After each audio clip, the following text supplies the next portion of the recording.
Bem, muito boa tarde. Estamos começando mais uma Domingueira Ansur, hoje contando com a colaboração do professor Piero Lerner, que é professor da Universidade Federal de São Carlos, que lançou em 2019 um livro chamado O Brasil no Espectro de uma Guerra Híbrida.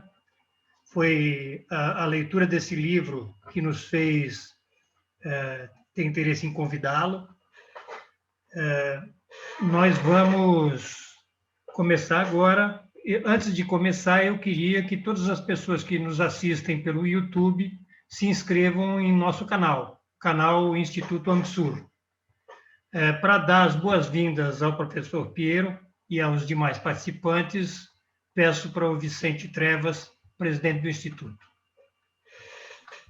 Muito boa tarde a todas as amigas e amigos, né?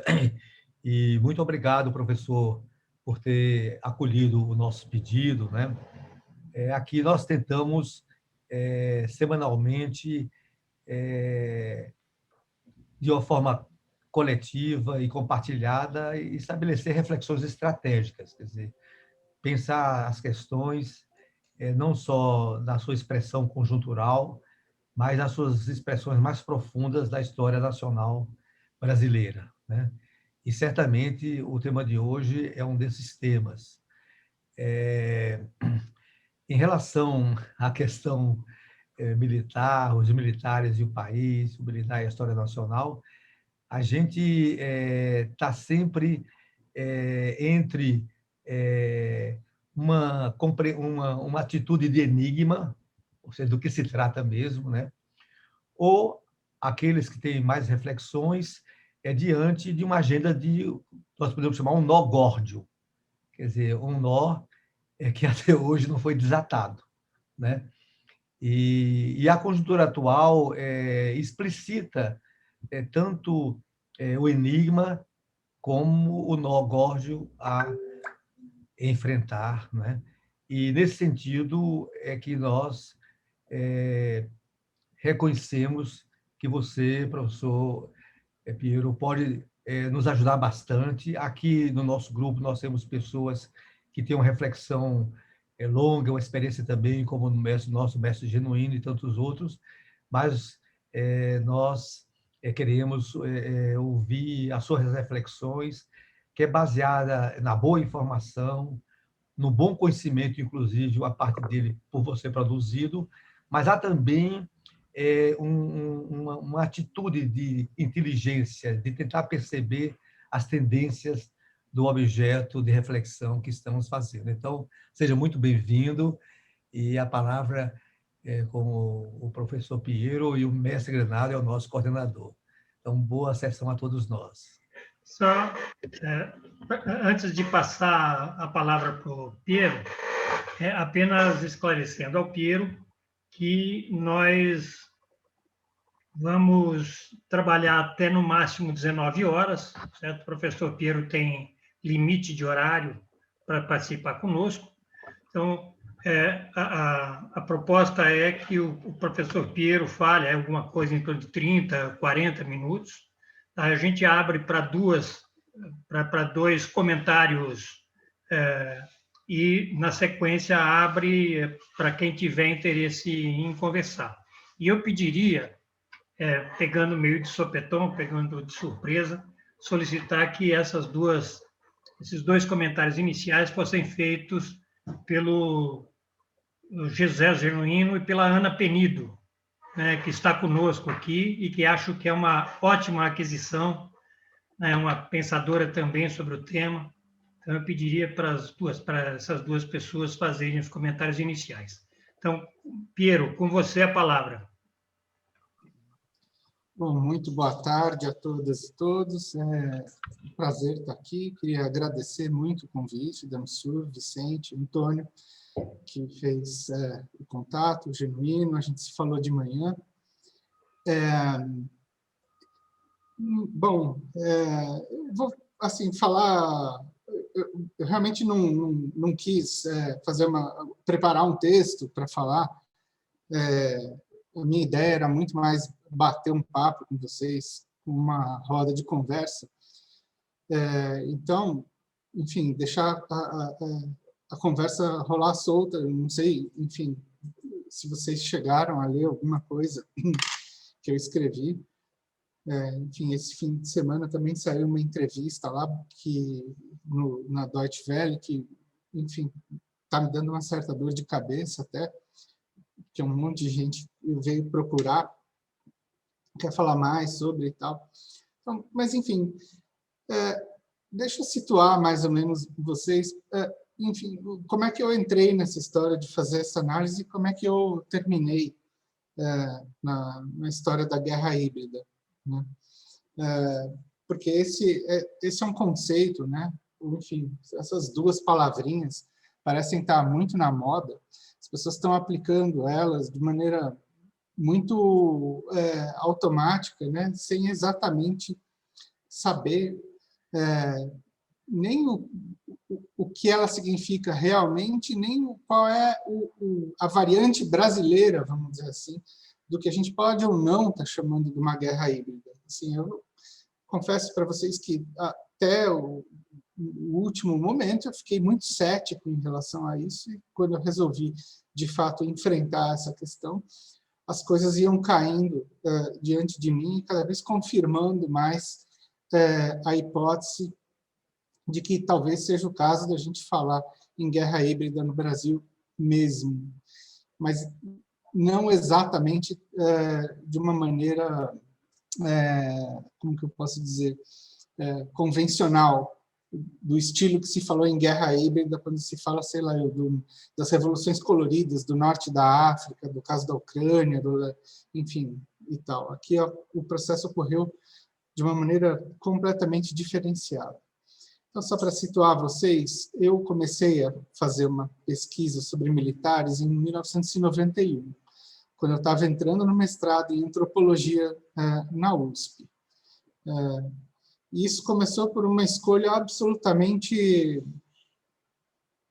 como que eu posso dizer, acadêmica. Foi a minha professora, então, que eu estava fazendo um curso que se chamava Maria Lúcia Montes, faleceu há pouco tempo,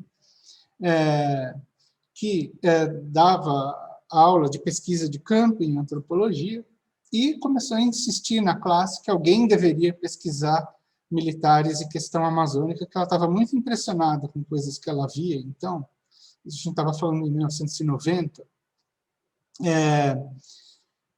que vinha do fato de que ela tinha sido chamada, porque ela veio da filosofia e depois da ciência política, e foi para a antropologia, uma trajetória bastante inusual, né? Ela tinha sido chamada via Oliveiros Ferreira, vocês provavelmente conhecem ele, já ouviram falar nesse nome, a dar um curso na Escola de Comando do Estado-Maior sobre Gramsci e Maquiavel. E ela ficou absolutamente impressionada naquela época em ver a maneira pela qual eles estavam mobilizando a questão amazônica e tratando de outras questões. E ela disse o seguinte: alguém precisa estudar essa tribo. E eu queria estudar com ela, então eu fui. E via Oliveiros, que fez uma articulação com o então Instituto Liberal de São Paulo, que era presidido por um general na época. Então, vocês vejam, a gente está falando num período recente de democratização, onde vários dos generais do topo de 4 estrelas, tipo o Leônidas, que eu cheguei a entrevistar e tal, eles estavam costurando lobbies com elites políticas já naquela época, né? E o meu mestrado, eu passei mais ou menos 2 anos fazendo campo dentro da Escola de Comando do Estado-Maior. Uma das pessoas que eu encontrei lá, inclusive, falei isso hoje de manhã, foi o próprio Genuíno. Eles convidavam várias pessoas para ir ali. Eles, naquela época, diziam que o Brasil tinha fracassado no projeto político civil, o Collor tinha sido um fracasso do ponto de vista deles, eles precisariam estar conduzindo elites civis para fazer um projeto para o Brasil, e as elites políticas e universitárias eram importantes para isso. Nessa mesma época, eles estavam chamando várias pessoas para lá. O Olavo de Carvalho, por exemplo, era uma delas, né? Enfim, era uma panaceia de gente diferente. Eu era um garoto naquela época, tinha 23 anos de idade, fui assistindo isso tudo acontecer na minha frente. E, bom, isso me rendeu um mestrado, que foi publicado até pela FGV em 97,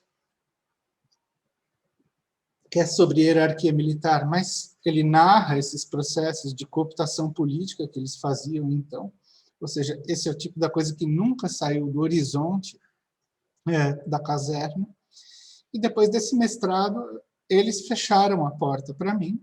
Eu nunca mais conseguia entrar dentro de uma instituição militar, né? Isso demorou muito tempo para acontecer de novo, né? Nessa época que eu estava na ECM, eu fui, como que a gente pode chamar isso? Eles chamavam de várias maneiras. Primeiro eu fui um estagiário, depois eu fui um aluno, depois eu fui um orientando de um grupo de coronéis, instrutores lá, né? Eram mais ou menos uns 6, tinham 2 ou 3 que se ocupavam mais de mim, né? Sempre era uma dupla, mas tinham 3, basicamente, que eram os que me tutelavam mais, né? Mandavam fazer cursos, ler as coisas que eles liam, aprender Clausewitz, essas coisas. E eram coronéis que eram da mesma faixa de turma. Um desses coronéis que estava sempre por ali lá era o Heleno, justamente, que agora virou o general Heleno, que todos nós conhecemos, né? Todos eles chegaram a general depois, né? Mas o fato é que, mais ou menos a partir de 2002, 2001, eu meio que perdi o contato com esse pessoal e fui fazer outras coisas da vida, né? Até que, mais ou menos por volta de 2007, 2008, eu comecei a me interessar muito por uma questão que era a ligação que os antropólogos e os militares estavam tendo na linha de frente do exército americano no Afeganistão e no Iraque, né? Eles estavam fazendo uso da antropologia lá para um novo tipo de guerra que eles estavam testando ali, onde os processos, como que a gente pode chamar, baseados em operações psicológicas, sobretudo, se sobrepunham ou vinham na linha de frente antes do combate propriamente dito. Isso me interessou muito. Eu fui fazer um pós-doutorado em Portugal, no Instituto de Ciências Sociais e no Instituto de Defesa Nacional, que é do Exército Português e é ligado à OTAN. Lá eu peguei um monte de material sobre isso, que eram todos esses manuais de operações psicológicas do Exército Americano que eles estavam testando nesse novo sistema que eles inventaram ali, por volta de 2007, 2008, que era chamado o Human Terrain System, ou o sistema do terreno humano. E é quando justamente eles estavam começando a desenvolver uma série de aparelhos de guerra, de dispositivos de guerra, né, que basicamente se sustentavam com a ideia de produzir um tipo de ação que é uma ação proxy, né, terceirizada, onde, na verdade, eles minimizariam o engajamento das suas próprias tropas e utilizariam, vamos dizer assim, todos os recursos possíveis de uma guerra informacional, né, para fazer o combate lá longe, com muito recurso, mas muito recurso de inteligência, informação, manipulação de rede, vamos dizer assim, atravessamento de sistemas de informação, enfim, tem muita coisa escrita sobre isso. E eu fiquei com esse negócio, e foi quando eu voltei a apresentar esse trabalho aqui no Brasil, nos idos de 2008, 2009, né? Em ocasiões como em congressos da ANPOX, que é a Associação Nacional de Pós-Graduação em Ciências Sociais, e eu fui recontactado por pessoal militar que trabalhava num lugar lá no Exército que se chama Centro de Estudos de Pessoal, que é onde eles têm lá os psicólogos, psicólogas, professores de inglês e tal, e que são, vamos dizer assim, uma primeira camada, vamos dizer assim, onde esse pessoal é treinado em operações psicológicas. E foi aí que eu comecei a ver, por exemplo, como eles estavam começando a produzir versões brasileiras disso que eles estavam chamando de inteligência cultural, aspectos culturais e antropológicos a serem aplicados na doutrina militar, etc, etc, etc. Bom, o que aconteceu? Lá pelos idos de 2016, 2017, quando, enfim, tudo virou de ponta cabeça, né? Isso, na verdade, começou antes, em 13, com as manifestações, mas eu ainda não tinha me atinado a isso, né? Mas por volta de 16 e 17, me chamaram de novo para discutir esse problema. Enfim, minha orientadora, de novo, me puxou para isso. Eu comecei a prestar mais atenção em algumas coisas. Foi quando eu fui fazer uma pesquisa muito, para dizer assim, muito rasteira de internet. Eu falei, putz, será que aqueles coronéis que me orientaram lá na escola de comando, lá nos anos 90, estão falando hoje em dia? Eu fui atrás deles, no Google mesmo, Facebook e tal. Foi aí que eu caí de costas. Por quê? Porque eu vi que, assim, pelo menos 2 deles, que tinham se tornado generais, um deles, 4 estrelas, foi comandante de operações terrestres, COTER, vamos dizer assim, tem o comandante, chefe do Estado-Maior, COTER é o terceiro, eu acho, ali na hierarquia. Ele era o cara que estava fazendo, vamos dizer assim, a tradução local da ideia de guerra híbrida e passando isso para dentro das escolas militares. E aí, desdobrando esse fio, o que deu para perceber, entre outras coisas? Primeiro, esse é o sujeito que praticamente apadrinhou o Etchegoyen e deu, vamos dizer assim, a diretriz para o Etchegoyen espalhar dentro da escola de comando, que é uma espécie de caixa de ressonância para todo o sistema militar, uma teoria da guerra híbrida, que é uma teoria que lá por 2009, 2010, ele começou a formular como algo que era uma espécie de plasma entre grupos terroristas com atuação na Colômbia e na Tríplice Fronteira, né? Ele via uma conexão Hezbollah-Farc, grupos de esquerda no Brasil, que incluíam aí o próprio PT, e facções criminosas.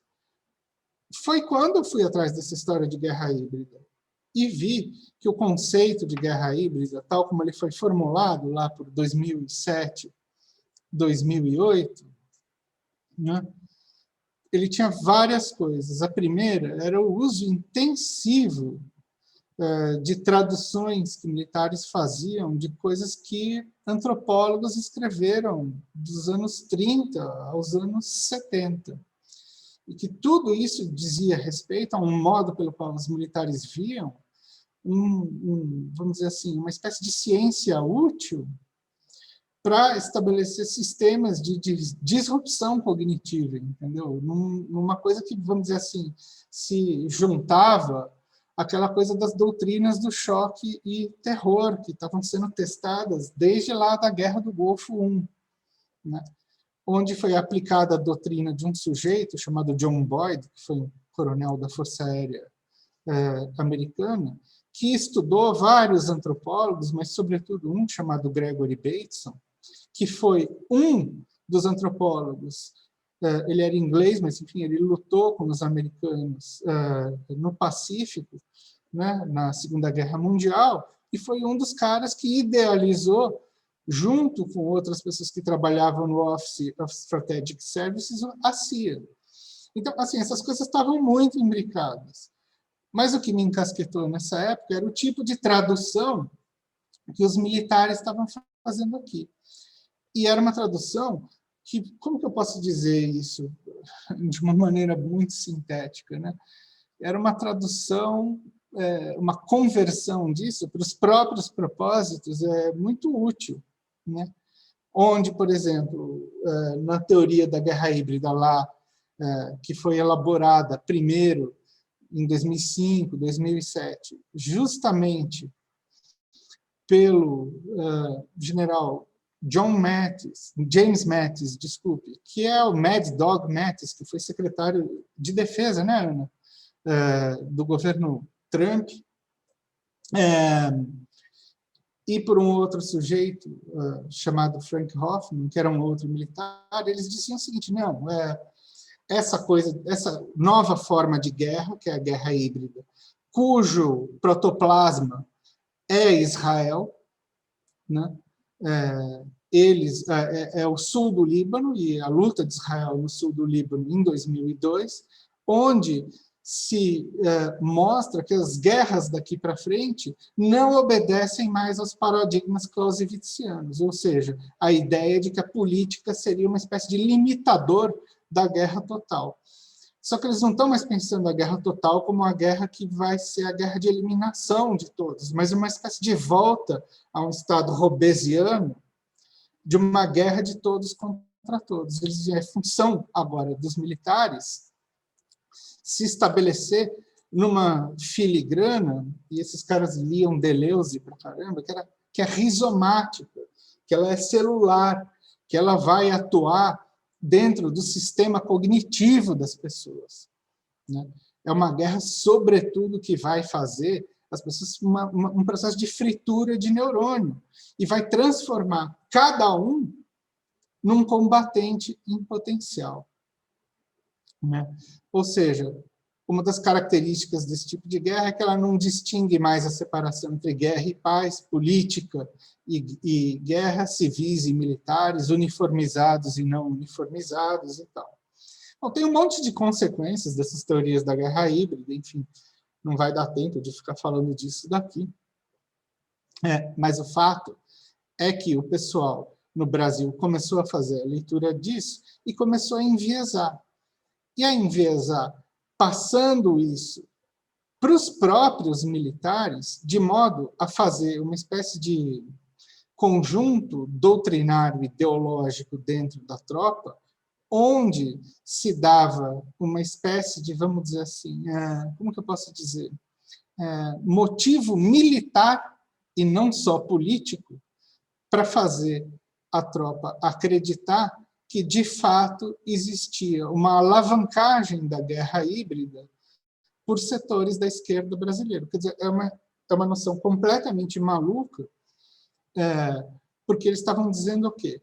Que a guerra híbrida era produzida por quem estava no núcleo de governo naquele exato momento, né? Aliado com índios, quilombolas, e gays, e não sei o quê, enfim, entra essa panaceia de coisas que entram nessas teorias conspiratórias, que agora a gente está se cansando de ver essas coisas que eles pensam, e todo mundo parece que ficou chocado, mas não, eles estão falando essas coisas há muito tempo, essas ideias estão circulando lá dentro, só que eles fizeram da guerra híbrida, vamos dizer assim, uma espécie de, como que a gente pode dizer, uma chave militar que diga o seguinte: bom, agora a gente tem um motivo real para agir. Então a gente tem que pensar basicamente o seguinte: quando que eles começaram a agir em termos militares para pensar num processo de mudança de regime no Brasil?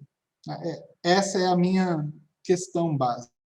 Então, por exemplo, quando eu estou falando em guerra híbrida aqui, eu estou falando numa apropriação do conceito de guerra híbrida por eles e como eles produziram uma guerra híbrida projetando em outros personagens, em outros atores sociais, a ideia de que eles estavam formulando uma guerra híbrida para desestabilizar as Forças Armadas. Então, vejam que tudo é, para eles, um processo de desestabilização das Forças Armadas. Tem a Comissão da Verdade. Qual é o objetivo da Comissão da Verdade? Não é só revanchismo, é fragmentar as Forças Armadas. Tem demarcação de terra indígena?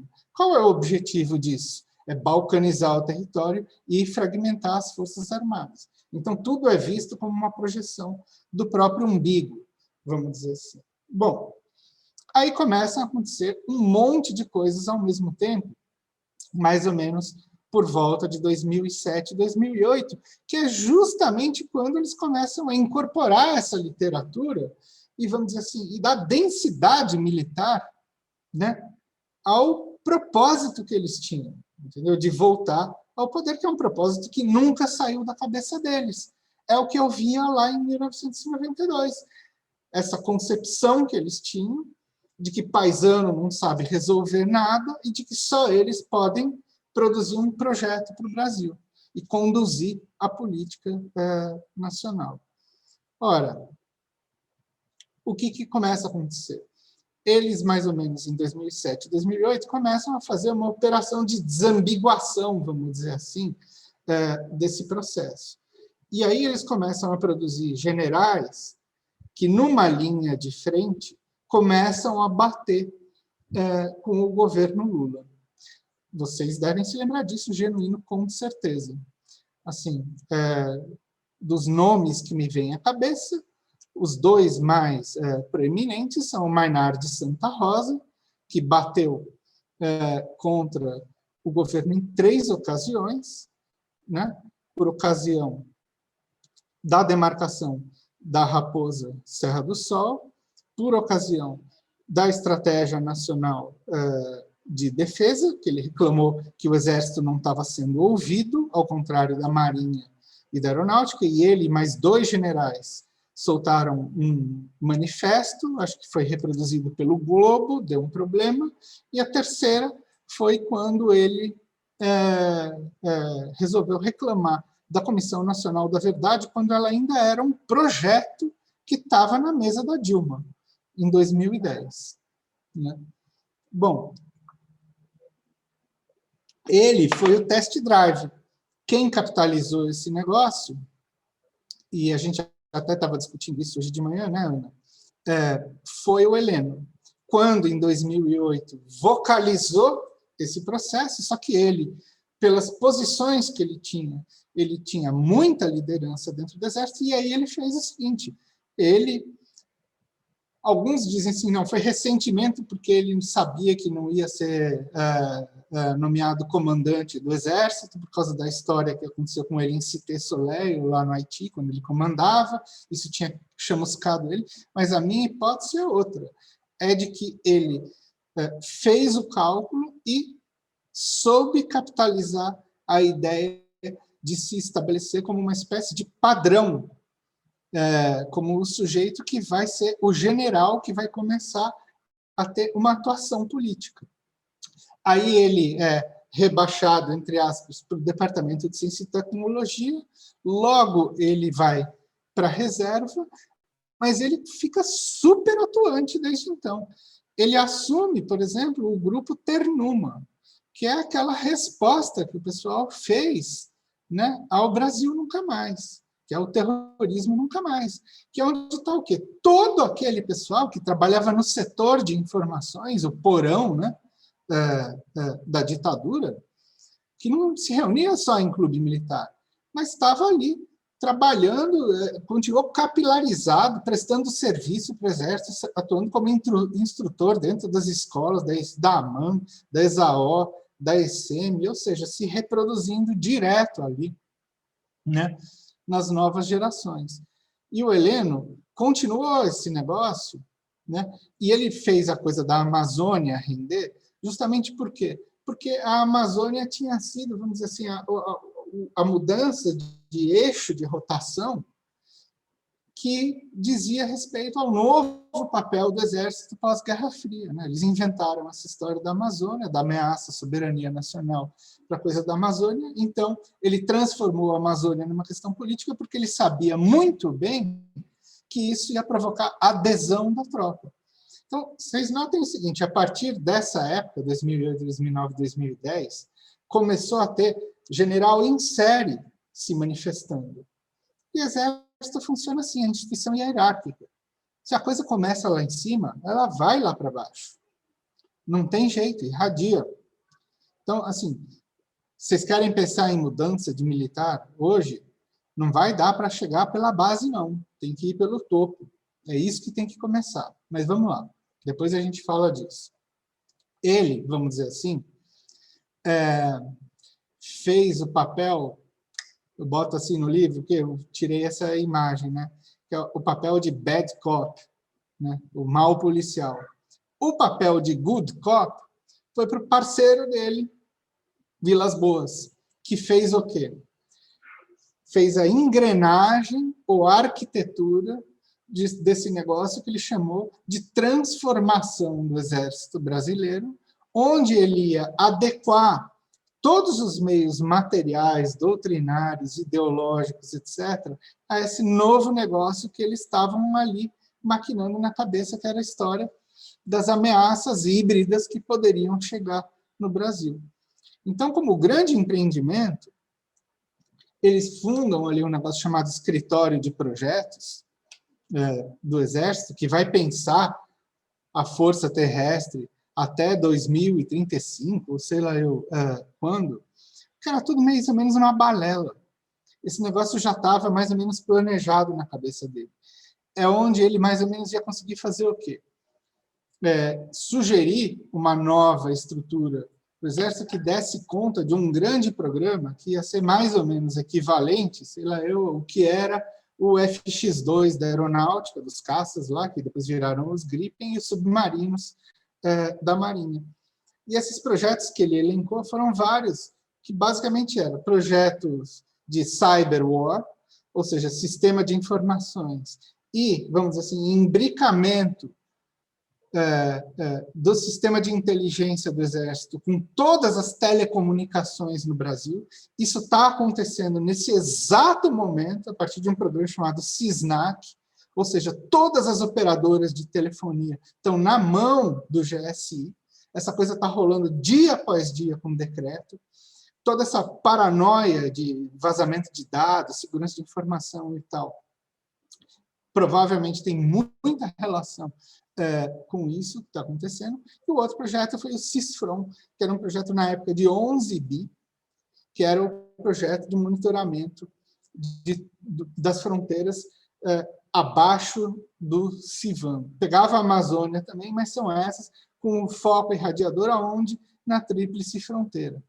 Então, assim, você soma 1000 coisas aí. Tropa indo para o Haiti, e aí, assim, general e coronel indo direto para Washington e recebendo download direto desses manuaizinhos, treinamento, etc. e tal. Aí os caras voltam para o Brasil e começam a falar, não, veja bem, ó, o tráfico e tal, olha, aqui vai virar o Haiti, tarará, controle de fronteiras. Tem 1000 coisas a respeito disso. Lá no livro do Vilas Boas, ele fala uma coisa absolutamente curiosa. Ele diz o seguinte, quando a gente estava estabelecendo esse projeto, no escritório de projetos, a gente fez grupos de estudo e forças-tarefa. Uma das nossas forças-tarefa foi instalar inteligência, ou partilhar inteligência, com 4 grandes empresas. Vale, Odebrecht, quais que eram as outras? Oh, meu Deus do céu. Era assim, Vale, Odebrecht, Banco Central e... Bom, tinha uma quarta ali, mas, enfim... e Petrobras, claro. Né? Ou seja, o cara deixa digital do negócio ali. E aí o segundo puzzle, ele diz o seguinte, bom, é fazer um processo onde o Exército entre com tudo nas redes sociais, porque essa é a guerra do futuro que vai estar sendo realizada. Ô, Pierro, eu queria só dar uma informação corroborando com o que você está colocando. Em 2009, teve uma reunião do Departamento de Justiça com o Moro e com os procuradores que vieram do ENCLA, o ENCLA, famoso ENCLA. Eu ia chegar lá. Listaram 4 empresas que precisavam ser investigadas: Petrobras, Odebrecht, a Embraer e a Braskem. Por isso que eu citei a Braskem, que era ligada ao Odebrecht, né? A Embraer foi o caso, vamos dizer assim, como que eu posso dizer, o test drive da história. Por quê? Quando ela vendeu os Super Tucanos para Honduras, os Estados Unidos conseguiu fazer aquele compliance, botar a gente na diretoria da Embraer como resultado disso, né? Então, o que aconteceu? Por exemplo, do ponto de vista do Amorim, ele estava com a estratégia ativa e altiva, mandando tropa lá para o Haiti, entendeu? E fazendo o arco de influência na América Central e no Caribe. Do ponto de vista dos americanos, que falaram, não, vem aí para o Haiti, chega mais e tal. O que os caras estavam fazendo? Eles estavam atraindo empresa brasileira para a ratoeira lá. Esse foi o ponto. Eles vão pegar todos que fizeram obra lá, no Peru, na Colômbia, no Panamá, enfim, Honduras, El Salvador, etc. e tal. Então, para eles, assim, foi aí o começo da engrenagem do negócio. Isso lá. A outra era o interesse americano lá na Tríplice Fronteira, porque os caras, enfim, sabem muito bem, que tráfico de droga e tráfico de arma é basicamente o que esquenta as atividades da Intel americana em tudo quanto é canto do mundo. Pode ver, onde tem tráfico de droga, tem CIA atuando e coisas assim. Então, eles disseram assim, bom, vamos fazer esse negócio do CISFRON. Ele, ao mesmo tempo, vai ser um catalisador de projetos e verbas. Bom, pela última cifra que eu vi, foram 23 bi já para o CISFRON. Ele está praticamente inteiro monitorado por uma empresa israelense chamada Elbit, que foi a empresa que canibalizou a Mectron, que era uma subsidiária de defesa do sistema Odebrecht, e a Odebrecht Defesa e Tecnologia. Todo esse setor está passando para a mão dos israelenses americanos e dos sócios brasileiros, que são militares da reserva aqui. Está entendendo? Então, assim, detonar a Odebrecht também tinha a ideia de você pegar o butim que ia restar disso daí e botar as suas próprias empresas lá para assumir esse negócio. Então, assim, o CISFRON todo ele está monitorado pela Elbit israelense, né? Em parceria com os setores da Embraer, que tem joint ventures com empresas israelenses e americanas nessa área também. Bom, nessas, né, ele começa, mais ou menos em 2010, a fazer esse projeto ser executado. E aí, o que acontece, basicamente, com esse projeto aí do CISFRON? Os caras começam a plantar um monte de militar para fazer lobby na Câmara dos Deputados e, sobretudo, para fazer aquilo que o Vilas Boas chama de sinergia com o Poder Judiciário e o Ministério Público Federal. E aí, o que acontece? Em 2012, o ministro da Justiça autoriza um pedido do Ministério da Defesa, que foi solicitado pelos próprios militares, para aumentar em não sei quantas vezes o número de militares dentro da ENCLA. Então, o que os caras estavam fazendo nessa época? Eles estavam se amarrando com o MPF, Judiciário, Polícia Federal, etc. e formando uma mega rede. E isso é formação, vamos dizer assim, de uma cadeia rizomática de influência e de gestão da informação que vai resultar na ação deles a partir de 2014. O que aconteceu? A Dilma ganha em 2014 e, nessa hora, eles batem o martelo. Eles falam assim, não, agora a gente vai tomar esse negócio para si. E fazem o quê? 2 semanas... Pierro, eu vou acrescentar um dado histórico para corroborar o que você está dizendo. Em 2011, 13 coronéis do CIEX não foram promovidos a general, portanto, eles foram para a compulsória. A PGR requisitou eles para cá comissionado. Nós soubemos disso porque o jornalista foi no Ministério da Defesa para saber se havia parceria. Nós dissemos que não, porque eles eram da reserva. Então, eles requisitaram os coronéis do CIEX, que não eram promovidos a generais, para trabalhar na PGR Central, na Procuradoria-Geral da República, antes de estourar o que vem a ser o chamado lava-jatismo. Só para corroborar. Eu estava lá e vi esse documento. Esse documento foi registrado pela Carta Capital através do jornalista Leandro Fortes. Espetacular essa informação. Com certeza eu vou atrás dela. A gente já tinha muitos indícios disso. O mais forte que surgiu foi numa dessas coisas de Araponga, que foi daquelas reportagens que o Rubens Valente fez.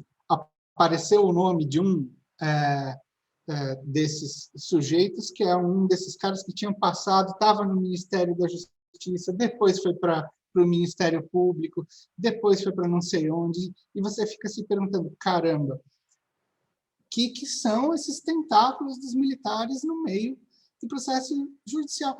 Porque eu estava vendo isso do lado do espelho de lá, que era essa história de começar a ter juiz, procurador, desembargador, frequentando escola superior de guerra, ganhando medalhinha, frequentando o curso DCM, falando de guerra híbrida.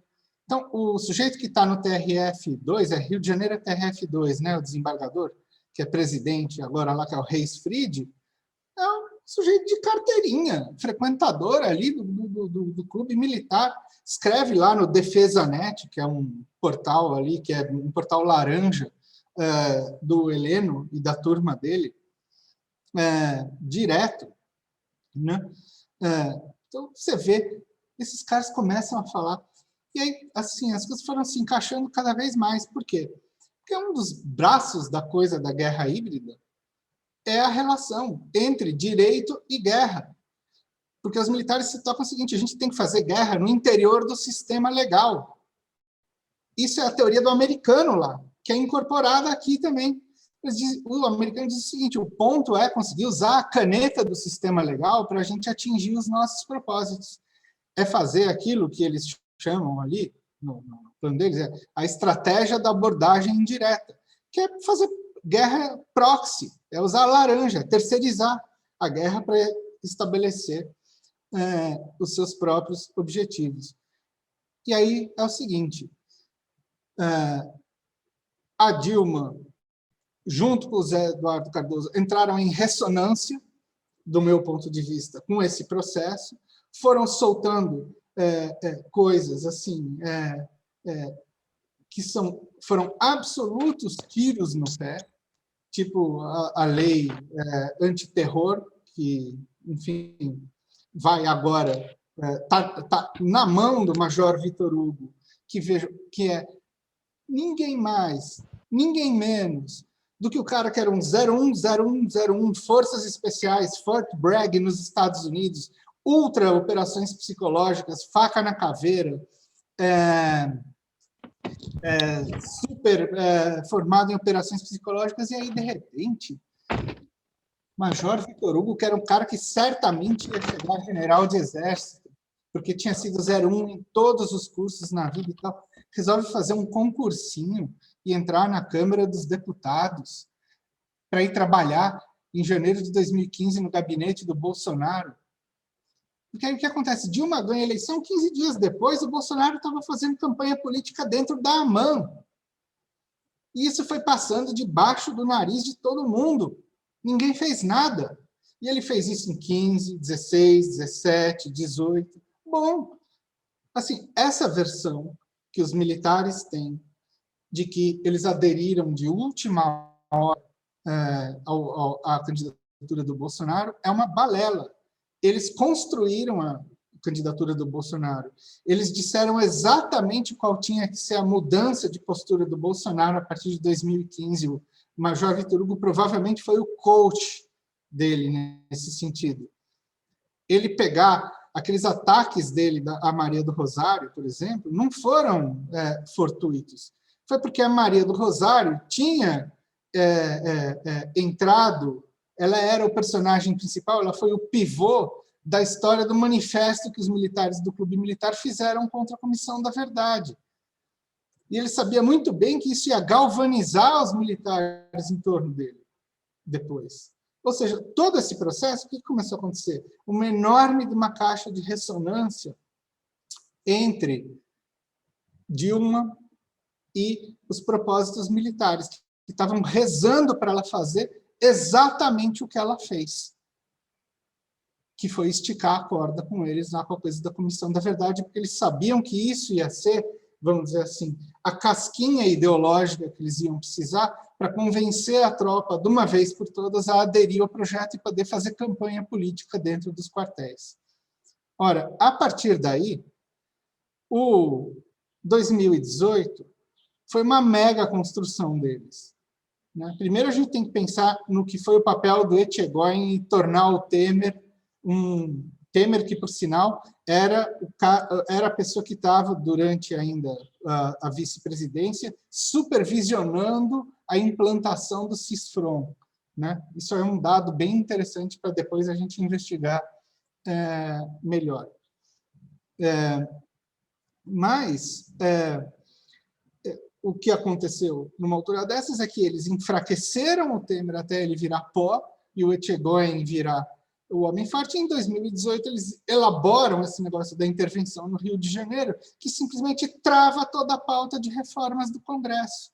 Então, o que acontece? Eles fazem uma mega OPSI, onde conseguem manobrar a opinião pública, estabelecendo o Rio de Janeiro como um laboratório, para a ideia de que só eles e o Bolsonaro poderiam atender tanto aos anseios do mercado quanto aos problemas de segurança, blá, blá, blá, blá, blá, blá, blá, toda essa história. Enfim, isso é um pedaço que eu analiso ali no capítulo 4, porque 2018, para mim, foi a Blitzkrieg, assim, foi a hora que eles botaram o cavalo, para dar o sprint final na corrida. Mantiveram ali na retaguarda, convenceram a própria tropa e depois jogaram ele para frente. Então, é o seguinte, tudo que está nesse governo é um projeto que saiu da cabeça dessa turma de generais. Inclusive o Bolsonaro, que, do meu ponto de vista, não passa de como que eu posso dizer, de mais um agente proxy que existe com o único intuito de ser exatamente quem ele é. Esse papel do sujeito explosivo, do sujeito que faz, que alopra, que estica a corda, para eles próprios depois afrouxarem ela e virem como uma solução para os problemas que ele cria, ou seja, que eles próprios criam. Isso aí vai ser a tônica deles daqui para frente. Assim, eu não tenho bola de cristal para dizer se vai ser empichado, se não vai ser empichado, o que vai acontecer, mas, enfim, foram tantas frentes que eles abriram, eles se enfiaram de tal maneira em tantos setores do Estado, que agora realmente eu não sei como desfazer esse nó. Só sei que esse nó só pode ser desfeito do mesmo jeito que ele foi feito, que é a partir do topo. É lá que tem uma intervenção. Isso não é só uma opinião minha, é uma opinião dos militares com quem eu tenho conversado, os poucos que restaram que conversam comigo. Bom, enfim, eu acho que era mais ou menos isso. Eu falei demais até, Desculpem aí se eu acabei me empolgando aqui, mas, enfim, vamos então conversar. Se sair um pouquinho além das 7, a gente vai. Alô, Queiro, a gente só pode agradecer. Você não falou demais. É verdade que você falou 50 minutos, mas não foi demais, não. Você está acrescentando muito a várias das incógnitas que a gente ainda tem pela frente. Eu vou pedir, então, para 2 comentários. Primeiro pode ser o Genuíno. Ô, Granado. Oi. Granado, Oi. Eu dou meu tempo, viu, Granado? Eu não vou fazer comentário, é uma colocação que eu tenho ampla concordância com ela. Portanto, eu acho que meu tempo deve ser economizado e eu passo para a Ana. Eu vou apenas, na hora das inscrições, com 5 minutos, só vou fazer acréscimo algumas informações que fortalecem a elaboração do Pierro. Portanto, pode deixar meu tempo para ele. E a passa para a Ana Penedo. Tá bom. Ana, então, tudo bem, Ana? Você assume? Eu não preparei. Você desativou? Agora, acho que agora é certo. Não. Eu não preparei nada também muito estruturado, mas eu já tive a oportunidade de ler o livro, eu troquei figurinha. Eu venho de uma outra geração, porque eu já vou para os estudos de defesa e estudos estratégicos quando os governos progressistas eles lançam 2 programas, que é o Pró-Defesa e o Pró-Estratégia, que é para a formação de civis nessas áreas. Aí meu mestrado, meu doutorado, eles já são 2013, então é um outro momento, inclusive político, dentro das Forças Armadas, de como é que os civis chegam lá dentro, né? Então, acho que eu venho de uma formação um pouco diferente. Na verdade, porque o livro do Pierre, ele é muito, muito rico em 1 milhão de detalhes. E acho que a apresentação dele reflete o livro dele, no sentido de muitos e muitos detalhes. Então, o que eu acho que eu vou fazer uma provocação, que eu já fiz uma vez para ele, então vou fazer de novo. E outra é tentar, de fato, acho que tem algumas questões no livro que elas merecem saltar no meio desse conjunto de informações. Então, acho que talvez o que eu vou tentar fazer um pouco é isso também. A primeira questão é sobre o conceito mesmo de guerra híbrida. O conceito de guerra híbrida, ele foi formulado nos Estados Unidos e na Rússia, ele chega aqui, ele é muito apropriado, inclusive pela própria esquerda, e majoritariamente, quando ele surge na imprensa e na boca dos militares, é para criminalizar essa esquerda, no sentido de, a esquerda que protesta, quando ela protesta, luta por melhores condições de vida, ela está praticando guerra híbrida contra o próprio país. Então, assim, eu costumo usar mais os termos, seja do Muniz Bandeira, seja da Anistésia Sen, essa ideia de domínio do espectro completo, domínio do espectro total. E acho que tem uma questão que para a gente tem que ficar clara, porque às vezes as pessoas ouvem falar de guerra híbrida e fica parecendo assim, não, faz um pouquinho aquela guerra misturada com aquela outra guerra, aí primeiro eu faço a revolução colorida e depois eu vou lá e tomo o poder, ou eu tento dar um golpe em armas. Eu acho que a gente tem que pensar a guerra híbrida, o domínio do espectro completo, aí cada um faz as suas escolhas teóricas nesse sentido, como se fosse um polvo, assim. Você tem uma estratégia e tem vários tentáculos possíveis operando aquela estratégia com diferentes táticas de ataque. Então, o lawfare é uma tática de ataque, o processo de manipulação de dados é uma tática de ataque, o emprego da força em si é uma tática de ataque, as revoluções coloridas, forjadas, é outra tática de ataque. Eu acho que isso facilita para a gente, para não criar essa confusão, assim, primeiro eles vão fazer grandes protestos de rua, então foi 2013, e aí depois vai ser uma parte da judicialização, e aí a gente acaba se desarmando mesmo para essa multiplicidade de ataques que vem de várias fontes, judiciário, legislativo, das próprias ruas, das ferramentas de comunicação, ou a gente começa a achar que esses ataques eles têm orientações distintas. Então, assim, essa estratégia está levando para aqui e aquela estratégia está levando para colar. Sendo que não, isso tudo é orquestrado, a ideia é de um polvo mesmo, assim, e cada tentáculo faz esse processo de ataque. E acho que facilita para a gente também, aí essa é uma provocação que eu faço para o Pierre, porque esses ataques, eles não são novos na nossa história. Acho que uma das coisas mais importantes que o livro do Pierre traz, inclusive, é essa questão da datação, porque as pessoas acham muitas vezes que esse compromisso que acontece do Bolsonaro com os militares é uma questão recente, acho que ele trouxe isso na fala também, né? Chegaram agora e sentaram na janela, mas não, é um compromisso antigo. Então, eu acho que uma das questões que eu queria provocar no Pierre aí, do ponto de vista mais conceitual, é isso. Assim, são muitos tentáculos. Quais desses tentáculos, de fato, são novos, do ponto de vista da história política brasileira? Porque é isso, a guerra judiciária, quem luta a favor das causas populares já é julgado, preso, e acho que o Lula é um exemplo disso, mas já é julgado, preso há muito tempo, antes do Lula, inclusive. A questão da comunicação já existia. O que tem de novo?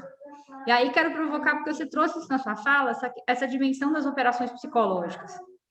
A gente hoje tem um cenário de manipulação de dados, que dá uma ferramenta para o trabalho de inteligência muito diferente do que foi a década de 60, a década de 70, a década de 80.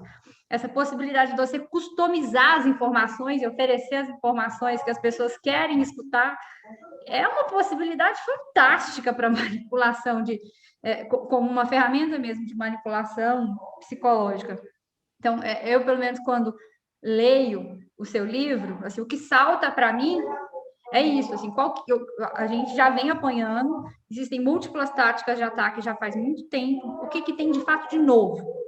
Porque aí eu acho que a gente consegue organizar um pouco melhor, no sentido assim de separar, ó, essa tática está atacando por aqui, como que eu respondo a essa tática? Essa tática está atacando por aqui, como que eu respondo àquela outra tática? E aí a gente não fica igual barata mesmo, porque a experiência, a minha impressão, às vezes, quando eu olho para a esquerda, e aí eu falo para a esquerda lá do centro, sabe, gente? Não é tipificando um partido ou outro, assim, é que está todo mundo tão assim, que nós estamos apanhando por aqui, por ali, por aqui, por acolá. Como é que eu respondo? Eu acho que talvez a primeira forma de começar esse processo de responder é organizando, assim, ó. Não, essa aqui é uma forma de ataque deles, a nossa contra-resposta a esse ataque é esse. E, para mim, o filé do que você traz no seu livro, assim, de grande novidade, é essa questão das operações psicológicas, que aí casa com o CISFRON e esse conjunto de informações que você trouxe. Eu acho que você podia explorar isso, assim, é o que eu queria dar mais relevo, assim, no seu livro. Eu até quero escrever um resenha em algum momento, já não te falei isso, mas ainda não consegui encaixar na lista de tarefas. E a segunda questão que eu queria te provocar também, e aí é bom que a gente aproveita a presença do Genuíno, é essa questão mesmo de como que acontece esse enlace Bolsonaro-militares. Porque isso, militares é muita gente, né? Militares, a instituição, Forças Armadas, é o Exército, é a Marinha, a Aeronáutica. CPF não são, né? Porque ninguém conquista 6.000 boquinhas sendo só uma pessoa. Então, como que eles estão, de fato, se mobilizando nesse sentido? E segundo, assim, ainda nessa dobradinha Bolsonaro-militares, eu não sei até que ponto, porque, sem dúvida, o Bolsonaro é produto desses militares que se jogam para a política, isso não há dúvidas. Mas até que ponto ele é descartável ou não? Em que medida ele foi se tornando também importante nesse processo de conseguir aglutinar outros segmentos, aí neopentecostais, e dialogando com um neofascismo também, que não é bem o estilo que tem dentro das Forças Armadas, mas que tem nas forças de segurança. Acho que eu queria te fazer essas duas provocações. Quem não leu o livro, leia, porque isso, mesmo se for para discordar do Pierre, tem tanta coisa, mas tanta coisa ali em termos de documento e informação, que eu acho que é uma leitura imprescindível assim, para os dias atuais. Você acha que isso é um pontapé mesmo também para aquela primeira inscrição que sempre fica meio truncada? Às vezes agora a gente vai. Granada, eu queria só acrescentar nem 2 minutos para o debate aí, informação. Vai lá. Primeiro, Pierro, eu queria uma informação importante. Quando o coronel Vilas Boas era assessor parlamentar, eu era deputado federal. E ele, como assessor parlamentar, ele era muito qualificado.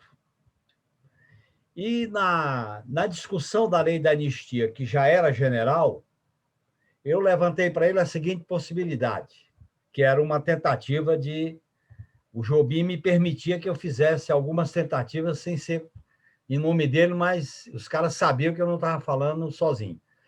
Se eles achavam que era necessário, para manter a lei da anistia, admitir que houve terrorismo de Estado e fazer um pedido de desculpa.